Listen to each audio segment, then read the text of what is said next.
Welcome back to my YouTube channel. എന്തൊക്കെയുണ്ട് വിശേഷം? എല്ലാവരും സുഖമായിട്ടിരിക്കുന്നു. ഞങ്ങൾ സുഖമായിട്ടിരിക്കുന്നു. നാളെ ഈസ്റ്ററാണ് കേട്ടോ ഞങ്ങൾക്ക്. ഇന്ന് സാറ്റർഡേ ഈവനിങ് ആണ്. അപ്പോൾ നാളത്തേക്കായിട്ട് ഒരു ഈസ്റ്റർ സ്പെഷ്യൽ ബിരിയാണി ഉണ്ടാക്കാമെന്ന് വിചാരിച്ചിരിക്കുക. ആദ്യം ഞാൻ വിചാരിച്ചൊരു ദം ബിരിയാണി ഉണ്ടാക്കാമെന്ന്. പക്ഷേ ദം ബിരിയാണിക്ക് വേണ്ട കുറച്ച് സാധനങ്ങൾ നമ്മുടെ കയ്യിലില്ല. അപ്പോൾ ഒരു സിമ്പിൾ എല്ലാവർക്കും ചെയ്യാൻ പറ്റുന്ന ടൈപ്പ് ഒരു ബിരിയാണി ഉണ്ടാക്കാമെന്ന് വിചാരിച്ചു. ഞങ്ങളങ്ങനെ ബിരിയാണി സ്പെഷ്യലിസ്റ്റ് ഒന്നും അല്ല. നേരത്തെ ഞാൻ ബിരിയാണി ഉണ്ടാക്കിയിട്ടുണ്ട് നാട്ടിലായിരുന്നപ്പോൾ പണ്ട്. പക്ഷേ ഇപ്പം എനിക്ക് ആക്ച്വലി ടച്ച് കംപ്ലീറ്റ്ലി പോയിരിക്കുകയാണ് ഞാൻ. കാരണം ബിരിയാണി ഉണ്ടാക്കിയിട്ട് കുറേ നാളായി. ഇവിടെ വന്നിട്ട് ബിരിയാണി ഉണ്ടാക്കിയിട്ടേ ഇല്ല. അപ്പോൾ എനിക്ക് ഒന്ന് ട്രൈ ചെയ്യണമെന്നുണ്ട്. കാരണം ഈസ്റ്ററും കൂടെയാണ്. സ്പെഷ്യലായിട്ട് എന്താ ഉണ്ടാക്കാമെന്ന് വിചാരിച്ചപ്പോഴാണ് ബിരിയാണി ഉണ്ടാക്കാമെന്നുള്ളൊരു തോട്ട് എൻ്റെ മൈൻഡിൽ വന്നത്. നമ്മൾ വിഷുവിന് സദ്യ പോലെയൊക്കെ ഉണ്ടാക്കിയായിരുന്നു. അപ്പോൾ ഈസ്റ്റർ ആയതുകൊണ്ട് ഒരു ബിരിയാണി ഉണ്ടാക്കാമെന്നാണ് പ്ലാൻ. ഈസ്റ്ററിൻ്റെ ദിവസം ബിരിയാണി ഉണ്ടാക്കാമെന്നാണ് വിചാരിച്ചത്. പക്ഷേ നാളെ പള്ളിയിലൊക്കെ പോയി വരുമ്പോഴത്തേക്കും ലേറ്റ് ആവും. പിന്നെ പ്രിപ്പയർ ചെയ്യലൊക്കെ പാടായിരിക്കും. അപ്പോൾ ഞാൻ വിചാരിച്ചു ഇന്ന് ഈവനിങ് തന്നെ പ്രിപ്പയർ ചെയ്ത് വെക്കാം, എന്നിട്ട് നാളെ കഴിക്കാമെന്ന് വിചാരിച്ചു. അപ്പോൾ അതിനുവേണ്ടി സ്പെഷ്യലായിട്ട് ഉണ്ടാക്കുന്ന ബിരിയാണിയാണ്. നിങ്ങളെ എങ്ങനെ ഇടുന്നത് കാണിച്ചു തരാം. ഞാൻ പ്രിപ്പയർ ചെയ്യുന്ന രീതിയായി കാണിച്ചു തരാം. സിമ്പിളായിട്ടുള്ളൊരു രീതിയിലാണ് കേട്ടോ ഉണ്ടാക്കുന്നത്. ഭയങ്കര കോംപ്ലിക്കേറ്റഡ് രീതിയിൽ ഉണ്ടാക്കാൻ സമയമില്ല നമുക്ക്.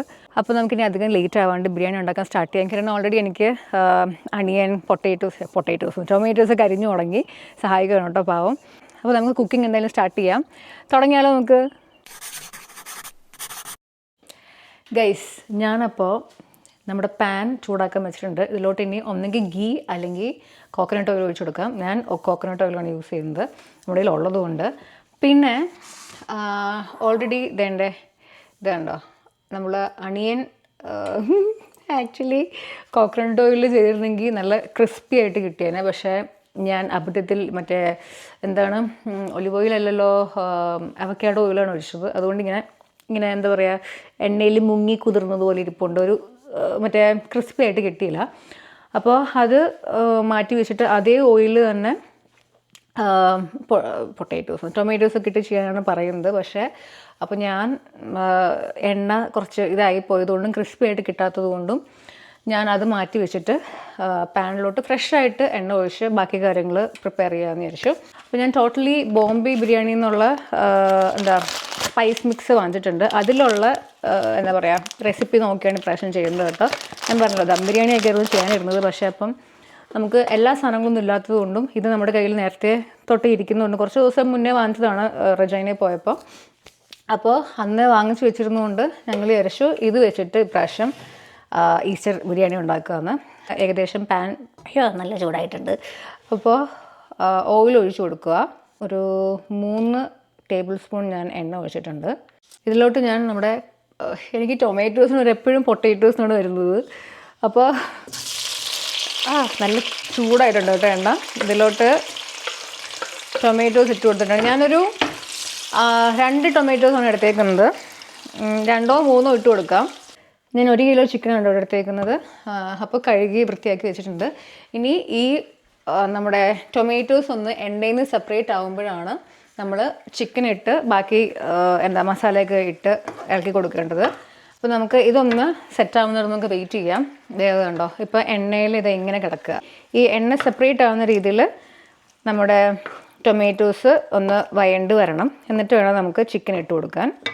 ഞാൻ ഇൻ ദ മീൻ വൈൽ കുറച്ച് പൊട്ടേറ്റോസും കൂടെ അരിഞ്ഞ് വയ്ക്കാമെന്ന് വിചാരിച്ചു. പീൽ ചെയ്തു, കഴുകി എടുത്തിട്ടുണ്ട്. ഞാനിവിടെ 5 ചെറിയ പൊട്ടേറ്റോസാട്ടോ എടുത്തേക്കുന്നത്. എന്തായാലും ടൊമാറ്റോസ് ആവാൻ ഇച്ചിരി ടൈം എടുക്കും. അപ്പോൾ ആ സമയത്ത് ഇതരിഞ്ഞ് വയ്ക്കാമെന്ന് വിചാരിച്ചു. അപ്പം അതെന്തായാലും കഴിഞ്ഞു. നമുക്കിനി ടൊമാറ്റോസ് എന്തായാലും നോക്കാം.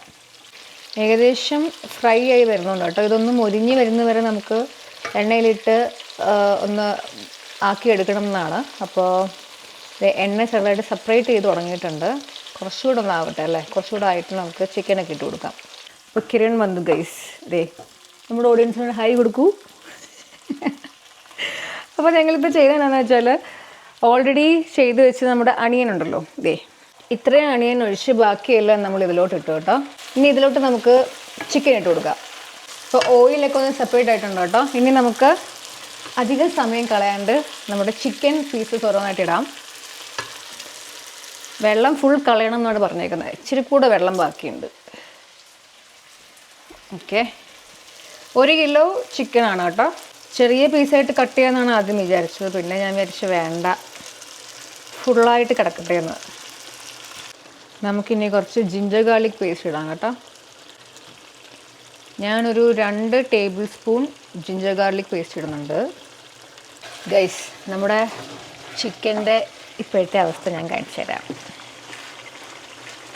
വാവുമായിട്ടുണ്ട്, നല്ല എണ്ണയിലൊക്കെ കിടന്നിങ്ങനെ മുരിഞ്ഞ് വരുന്നുണ്ട്. അപ്പോൾ നമുക്കിനി ഇതിലോട്ട് പൊട്ടേറ്റോസും യോഗോട്ടും ഇട്ട് കൊടുക്കാം. ഞാൻ പറഞ്ഞല്ലോ 5 ചെറിയ പൊട്ടേറ്റോസായിട്ട് എടുത്തേക്കുന്നത്. ഇത് നമുക്ക് ഇടാം. Very colourful. ഇനി നമുക്കിതിലോട്ട് യോഗോട്ട് ഇട്ട് കൊടുക്കാവേ. യോഗോട്ട് 1 കപ്പ് വേണം എന്നാണ് പറഞ്ഞേക്കുന്നത്. അപ്പോൾ നമുക്ക് ഇതിലൊരു 1 കപ്പിൽ കുറച്ചുകൂടെ ഇച്ചിരി കൂടെ കൂടുതലുണ്ട്. അപ്പോൾ അത് മൊത്തം ഞാൻ ഇടുക.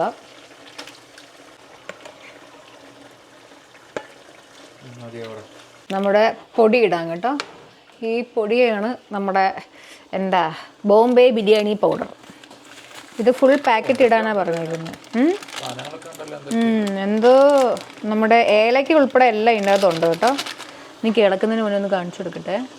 ഇതുണ്ടോ ഏലയ്ക്ക, പിന്നെ എന്തൊക്കെയോ കുറേ സാധനങ്ങൾ. അതെ, ഇത് അതിൻ്റെ പേരെന്ത് പറഞ്ഞടാ? അതിൻ്റെ പേര് കിട്ടുന്നില്ല. എന്തോ മറ്റേ സ്റ്റാർ പോലത്തെ സാധനമില്ലേ, അതെല്ലാം ഇതിൻ്റെ അകത്ത് ഓൾറെഡി മിക്സിലുണ്ട്. ഒരു പ്രാവശ്യം ബിരിയാണി ഉണ്ടാക്കുമ്പോൾ ഇടാനുള്ള കൂട്ടാണിത്. അപ്പോൾ നമുക്ക് എളുപ്പപ്പണിക്ക് വേണ്ടി അന്ന് വാങ്ങിച്ചായിരുന്നു, പക്ഷെ നമുക്കിപ്പോൾ എന്തായാലും യൂസ്ഫുള്ളായി. പിന്നെ പൊട്ടേറ്റോ ഈ ചിക്കൻ കറിയിലിടും എന്നറിയാം, ഞങ്ങൾ ഇടാറുണ്ട്. പക്ഷേ ബിരിയാണിക്ക് ഇത് ഇടുമെന്ന് നമുക്ക് അറിയത്തില്ലായിരുന്നു. എന്താണെങ്കിലും ഇതിൽ റെസിപ്പിയിൽ അങ്ങനെ കൊടുത്തിരുന്നത് കേട്ടോ. ഇങ്ങനെയാണ് റെസിപ്പി വരുന്നത്. ഇതിൻ്റെ പുറകിൽ ഇവിടുത്തെ പാക്കറ്റ്സിൻ്റെ എല്ലാം പുറകിൽ ഇങ്ങനെ എഴുതിയിട്ടുണ്ട്. അപ്പോൾ നമുക്ക് അത് നോക്കി ഇവരുടെ പൊടി വെച്ചിട്ടുണ്ടാക്കുകയാണെങ്കിൽ ഇവർ ഉദ്ദേശിക്കുന്ന ആ ഒരു ഫ്ലേവർ കിട്ടുമെന്നാണ് പറയുന്നത്. അപ്പോൾ നമ്മളത് തന്നെ നോക്കി പ്രിപ്പയർ ചെയ്യാൻ നിറച്ചു പ്രാവശ്യം. എങ്ങനെ വരുന്നു തമ്പുരാനറിയാം. ഗൈസ്, നമ്മുടെ ചിക്കൻ നല്ല വെട്ടി തിളയ്ക്കുന്നുണ്ട്. അപ്പം ഇതെങ്ങനെയാണെന്ന് വെച്ചാൽ നമ്മൾ ആദ്യം ലോ ഹീറ്റിൽ എത്ര നേരം വെച്ച് കാണും? ഒരു 10 മിനിറ്റ് 10ലും കൂടുതൽ വെച്ചു. ഓക്കെ, അപ്പോൾ മോർ ദാൻ 10 മിനിറ്റ്സ് കിരൺ ആട്ടോ വെച്ചാൽ ഞാൻ കുർബാന കണ്ടുകൊണ്ടിരിക്കുകയായിരുന്നു ലൈവായിട്ട്. നാട്ടിൽ ഇപ്പോൾ രാവിലെ ആയല്ലോ, ഈസ്റ്റർ രാവിലെ അല്ലേ നാട്ടിൽ. നമുക്കിപ്പോൾ സാറ്റർഡേ ഈവനിങ് ആണ്. അമ്മ വിളിച്ചു പറഞ്ഞു ഇപ്പം ലൈവ് വന്നുകൊണ്ടിരിക്കുകയാണ് സെൻറ്റ് ആൻ്റണീസ് ചർച്ചിലെ മാസ്. അപ്പോൾ നമ്മളത് കണ്ടുകൊണ്ടിരിക്കുന്നത്. അപ്പോൾ ഞാൻ ഭക്തിയിലായിപ്പോയി. അപ്പോൾ ഇതൊക്കെ കിരണാണ് ചെയ്തത്. കിരണും വന്ന് മാസ് അറ്റൻഡ് ചെയ്തു. അപ്പോൾ ഞങ്ങൾ കണ്ടുകൊണ്ടിരിക്കുകയാണ്. അപ്പോൾ അതിൻ്റെ ഇടയിലാണ് ഇത് ചെയ്യുന്നത് കേട്ടോ. അപ്പോൾ ടോപ്പിക്കിൽ നിന്ന് ഞാൻ മാറിപ്പോയി. അപ്പോൾ എന്താ ചെയ്തതെന്ന് വെച്ചാൽ ഞങ്ങളിതിൽ ഒരു 10 മിനിറ്റോളം ലോ ഹീറ്റിൽ കുക്ക് ചെയ്തു. അത് കഴിഞ്ഞ് അടച്ചു വെച്ച് കുക്ക് ചെയ്തു. പിന്നെ ഇപ്പോൾ ഹൈ ഫ്ലെയിമിൽ നമ്മൾ കുറച്ച് നേരം കൂടെ കുക്ക് ചെയ്യണമല്ലോ. ഇപ്പോൾ എത്ര ഓയിൽ സെപ്പറേറ്റ് ആവുന്നവർ ചെയ്യണം വേണത്. ഇപ്പോൾ ഓയിൽ സെപ്പറേറ്റ് ആയിട്ടുണ്ട്. ഇനി നമുക്ക് ചില്ലി ഒരു ഗ്രീൻ ചില്ലീസ് ഒരു 7 എണ്ണം മുറിച്ച് വെച്ചിട്ടുണ്ട്. അപ്പോൾ അതും കൂടി ഇട്ട് നമുക്ക് അടച്ചു വെച്ച് ഇത് മാറ്റി വയ്ക്കാം. നമ്മൾ കട്ട് ചെയ്ത് വെച്ച് പച്ചമുളക് എടുത്തിട്ടുണ്ട്, ഇതിലോട്ടിടുന്നു. ഇനി നമുക്കിത് അടച്ചു വെച്ച് ഫ്ലെയിം ഓഫ് ചെയ്ത് മാറ്റി വയ്ക്കാം കേട്ടോ. അപ്പോൾ നമ്മൾ വേറൊരു പാൻ എടുത്തിട്ട് അതിൽ 15 കപ്പ് അല്ലെങ്കിൽ 3 ലിറ്റർ വെള്ളം ഒഴിക്കണം. നമ്മൾ കഴുകിയെടുത്ത റൈസാണ് കേട്ടോ ഇത്. എന്നിട്ട് സോക്ക് ചെയ്ത് വെക്കണം ഒരു അരമണിക്കൂർ. അപ്പോൾ നമ്മൾ അരമണിക്കൂർ കൂടുതലായിട്ട് സോക്ക് ചെയ്ത് വെച്ചേക്കുവാണ്. ഈ റൈസ് നമ്മുടെ പാനിലോട്ട് ഒഴിക്കുക. അപ്പോൾ ആദ്യം നമ്മൾ ആണോ 2 ആയതേ ഉള്ളൂ അല്ലേ? നമുക്കിതിലും വലിയ പാൻ ഇനി ഇല്ല. ഈ പാനിൽ നമ്മൾ 3 ലിറ്റർ വെള്ളം ഒഴിക്കുമ്പോൾ തന്നെ അത് നിറഞ്ഞു. ഇതിൽ തികഞ്ഞില്ലെങ്കിൽ നമ്മൾ ഒരു പാനും കൂടെ വെക്കേണ്ടി വരും ഉണ്ടാക്കാനായിട്ട്. റൈസ് അല്ലേ, നോക്കാം നമുക്ക്. അപ്പം നമ്മൾ 3 ലിറ്റർ വെള്ളം ഒഴിച്ചിട്ടുണ്ട്. ഇനി ഇതിലോട്ട് സോക്ക് ചെയ്ത് റൈസ് ഇടണം. അതിന് മുന്നേ നമുക്ക് എത്ര ടേബിൾ സ്പൂൺ ആയിരുന്നു സോൾട്ട്? 2-2.5 ടേബിൾ സ്പൂൺ സോൾട്ട് ഇടണമെന്നാണ് പറഞ്ഞിരിക്കുന്നത്. അപ്പോൾ നമുക്ക് സോൾട്ട് ഇട്ടിട്ട് അരി ഇടാം. ഞാനിപ്പോൾ 2 ടേബിൾ സ്പൂൺ ഉപ്പ് ഇട്ടിട്ടുണ്ട് കേട്ടോ. ഇനി നമുക്ക് അരി ഇടാം. ഗൈസ്, നമ്മുടെ വെള്ളം നല്ല തിളച്ച് വരുന്നുണ്ട്. നമുക്ക് ഇനി എടുത്ത് സോക്ക് ചെയ്ത് വെച്ചിരുന്ന വെള്ളം ഞാൻ കളഞ്ഞിട്ടുണ്ട് കേട്ടോ. ഇത് പതുക്കെ ഇതിലോട്ടിടാം, അല്ലെങ്കിൽ വെള്ളം തെറിച്ച് നമ്മുടെ കയ്യിലോട്ട് വീഴും. നമ്മുടെ അരി പകുതി വെന്തിട്ടുണ്ട്. അപ്പോൾ ഹാഫ് വെന്താൽ മതി. എന്നിട്ട് നമ്മൾ അരി ചിക്കനിലോട്ട് ഇടാനാണ് കേട്ടോ. അപ്പോൾ ഞാൻ എങ്ങനെയാണെന്നൊക്കെ ഉള്ള കാണിച്ചു തരാം. നമ്മൾ നല്ല രീതിയിൽ വെള്ളം ഉണ്ടായിരുന്നല്ലോ ഇതിൽ. അപ്പോൾ വെള്ളം ഫുള്ളായിട്ട് പോകാൻ വേണ്ടി നമ്മൾ അരിച്ചെടുക്കുകയാണ് ഇങ്ങനെ. നമ്മൾ റൈസ് കുറച്ചായിട്ട് ഇങ്ങനെ അരിച്ച് ഒരു പാത്രത്തിലോട്ട് ഇടുകയാണ് കേട്ടോ.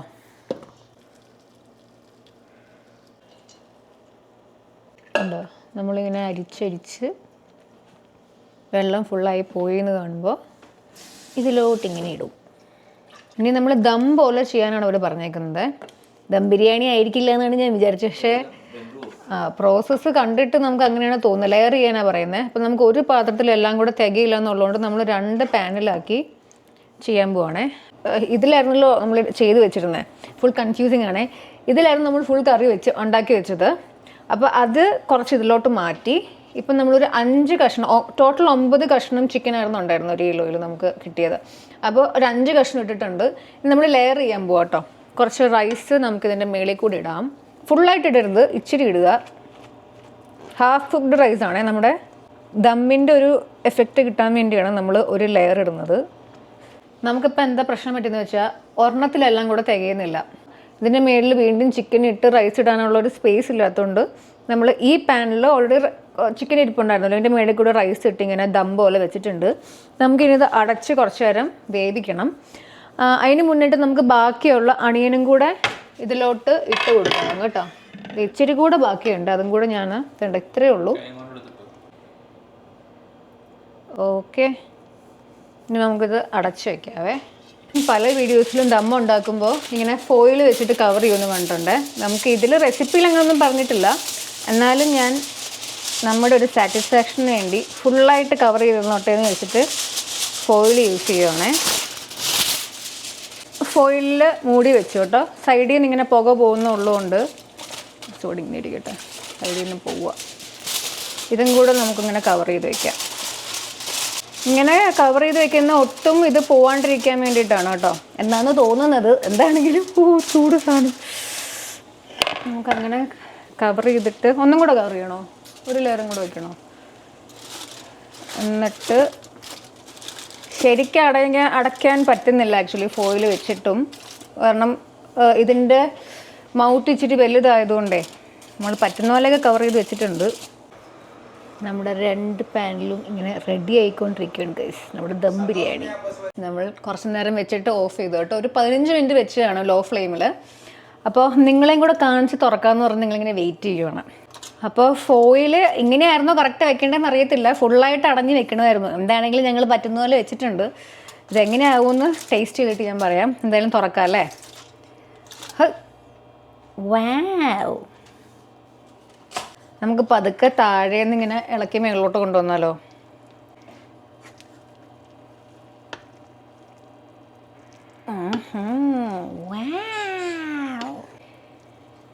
ഗൈസ്, ഇങ്ങനെയാണ് നമ്മുടെ ദം ബിരിയാണി വരിക. കണ്ടോ, താഴെ നിന്നുള്ള എല്ലാം കൂടെ ഞാൻ മേളിലോട്ടാക്കി ഇങ്ങനെ ആക്കുമ്പോൾ നമ്മുടെ ബിരിയാണി നോർമൽ ബിരിയാണി ആയിട്ട് ചെയ്യാൻ വന്നത് ഞാൻ ദം ബിരിയാണി ആക്കി എടുത്തു. ഇപ്പോൾ ഫസ്റ്റ് ടൈം ആട്ടോ. എങ്ങനെയുണ്ടെന്ന് ടേസ്റ്റ് ചെയ്ത് നോക്കാനായിട്ട് എനിക്ക് ഭയങ്കര ഒരു ഇത്. എങ്ങനെയുണ്ടെന്ന് ടേസ്റ്റ് ചെയ്ത് നോക്കാം. നീ തന്നെ ആദ്യം ടേസ്റ്റ് ചെയ്ത് നോക്കും. ബായോ എങ്ങനെയുണ്ടെന്ന് ടേസ്റ്റ് ചെയ്തിട്ട് കിരണാണെന്ന് എൻ്റെ റിവ്യൂ പറയാൻ പോകുന്നത്. അല്ലെങ്കിലും കിരണയുള്ള റിവ്യൂ പറയാൻ എങ്ങനെയുണ്ടടാ? കൊള്ളാം. ഓ താങ്ക് യു. ചൂടല്ലേ? ചൂടുണ്ടാ? എന്തായാലും ചൂടുണ്ടാവുമല്ലോ. കൊള്ളാം, ഇട്ടായി. സക്സസ്. Thank you. നമ്മുടെ ദം ബിരിയാണി അങ്ങനെ സക്സസ്ഫുൾ ആയിട്ട് ശരിക്കും ഇളക്കിക്കോ. എനിക്ക് അങ്ങനെ ചെയ്യാൻ അത്ര അങ്ങോട്ട് വശമില്ല. അടിയിലുള്ള മസാലയെല്ലാം മേളിലോട്ട് വന്നാൽ അതിൻ്റെ ഒരു ടേസ്റ്റ് ഉള്ളൂ. ഗൈസ്, നമ്മൾ സക്സസ്ഫുള്ളി നമ്മുടെ ദം ബിരിയാണി കംപ്ലീറ്റ് ചെയ്തിട്ടുണ്ട്. ഇതുണ്ടോ, ഇങ്ങനെയും കൂടെ ഒന്ന് ഇളക്കി വെച്ച് കഴിഞ്ഞാൽ നമ്മുടെ ദം ബിരിയാണി റെഡി. പിന്നെ ഈ ഒരു സംഭവം ഞങ്ങളിപ്പോൾ തുറക്കുന്നില്ല കേട്ടോ. നാളെ ഈസ്റ്റർ ഡേയിൽ തുറക്കുന്നുള്ളൂ. നമുക്ക് അതെ, കൊതി സഹിക്കാൻ വയ്യാണ്ടും ടേസ്റ്റ് നോക്കാനും വേണ്ടിയിട്ടാണ് നമ്മളിത് പൊട്ടിച്ചത്. അപ്പോൾ ഒരെണ്ണം കൂടെ എക്സ്ട്രാ ഉള്ള സ്ഥിതിക്ക് നമ്മൾ നാളെ ഈസ്റ്റർ ഡേ പൊട്ടിക്കാം. പിന്നെ നമുക്ക് നാളെ കഴിക്കാമെന്ന് പറഞ്ഞിട്ട് ഇരുന്നു. പക്ഷേ അപ്പം ഇതിൻ്റെ മണം അടിച്ചിട്ട് എനിക്കും സഹിക്കുന്നില്ല. അപ്പോൾ ഞങ്ങൾ ഇന്ന് തന്നെ കുറച്ച് കഴിക്കാമെന്ന് വിചാരിക്കുന്നു. അപ്പോൾ നമ്മുടെ ദം ബിരിയാണി വെരി സിമ്പിൾ റെസിപ്പിയാണ് കേട്ടോ. നിങ്ങൾക്ക് ആർക്ക് വേണമെങ്കിലും ട്രൈ ചെയ്ത് നോക്കാവുന്നതാണ്. നമുക്ക് അധികം സാധനങ്ങൾ ചേരുവകളൊന്നും വേണ്ട. ഇതിൻ്റെ ഒരു കൂട്ടുണ്ട്, മിക്സ് നമ്മുടെ കയ്യിൽ ഓൾറെഡി ഉണ്ട്. ബിരിയാണിയുടെ എന്നുണ്ടെങ്കിൽ ബിരിയാണി മിക്സ് ഉണ്ടെങ്കിൽ നമുക്ക് ഭയങ്കര ഈസി ആയിട്ട് ഉണ്ടാക്കാം. വലിയ പണികളൊന്നുമില്ല, ബിഗിനേഴ്സിനാണെങ്കിലും ട്രൈ ചെയ്ത് നോക്കാവുന്നതാണ്. അപ്പോൾ ഇന്നത്തെ വീഡിയോ, ഈ ദം ബിരിയാണി മേക്കിംഗ് വീഡിയോ, അമ്മ അവിടെ ഇരിപ്പുണ്ട് കേട്ടോ, അതാണ് വീഡിയോ കോളിൽ. അപ്പോൾ ഞാനിത് വൈൻഡപ്പ് ചെയ്ത് ഞങ്ങൾ വീഡിയോകളിൽ സംസാരിച്ചുകൊണ്ടിരിക്കുകയാണ്. അപ്പം വൈൻഡപ്പ് ചെയ്യാൻ വേണ്ടി ഞാൻ വീഡിയോ എടുക്കുമായിരുന്നു. അപ്പോൾ ഈ വീഡിയോ നിങ്ങൾക്ക് ഇഷ്ടമാവുകയാണെങ്കിൽ ലൈക്ക് ചെയ്യുക, ഷെയർ ചെയ്യുക ചാനൽ, അതേപോലെ സബ്സ്ക്രൈബ് ചെയ്യാൻ മറക്കരുത്. ഈ വീഡിയോ ഇഷ്ടമായില്ലെന്നൊക്കെ ഉള്ളത് കമൻറ്റ് ചെയ്ത് പറയാനും മറക്കരുത്. അപ്പോൾ ഇനി അടുത്ത വീഡിയോയിൽ ഇതേപോലെ എന്തെങ്കിലും വെറൈറ്റി വീഡിയോസൊക്കെ ആയിട്ട് ഇനി നമുക്ക് കാണാം. അതുവരേക്കും എല്ലാവർക്കും ബൈ ബൈ.